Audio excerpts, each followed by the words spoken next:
రజనీకాంత్ నటించిన కబాలి అప్పట్లో సృష్టించిన సంచలనం అంతా ఇంతా కాదు. సౌత్లోనే కాదు, ఇండియా వైడ్గా కబాలి ఫీవర్ పట్టి ఊపేసింది. ఆ సినిమాకి వచ్చిన ఫస్ట్ డే కలెక్షన్స్ మరే సినిమాకు రాలేదు. ఇండియాతో పాటు రజనీ అభిమానులు కోరిన ప్రతి చోట ఈ సినిమాను రీజనల్ సబ్ టైటిల్స్తో ప్లే చేశారు. అప్పట్లో కబాలి టీజర్ నుండి సినిమా వరకు ఎన్నెన్నో కొత్త రికార్డులు క్రియేట్ అయ్యాయి. అయితే అప్పటి కబాలి ఇప్పుడు తాజాగా మరో అరుదైన రికార్డ్ సొంతం చేసుకుంది. ఇయర్ ఎండింగ్ కావడంతో యూట్యూబ్లో అత్యధికంగా ట్రెండ్ అయిన వీడియోలను అఫీషియల్గా అనౌన్స్ చేశారు.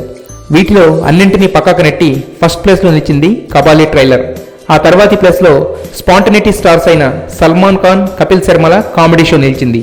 రిలీజ్కి ముందు, రిలీజ్ టైంలో ఇండియా వైడ్ మారుమోగిపోయిన కబాలి అనే పవర్ఫుల్ సౌండ్ ఇంకా ఇప్పటికీ వినిపిస్తుండడం గ్రేట్. ఈ రికార్డ్తో రజనీని కేవలం సౌత్ ఇండియన్ సూపర్ స్టార్ అని కామెంట్ చేసే వాళ్లకు జలక్ తగిలింది. వరల్డ్ వైడ్గా ఉన్న రజనీ క్రేజ్ ఈ తాజా రికార్డ్తో మరోసారి ప్రూవ్ అయింది. That is కబాలిరా.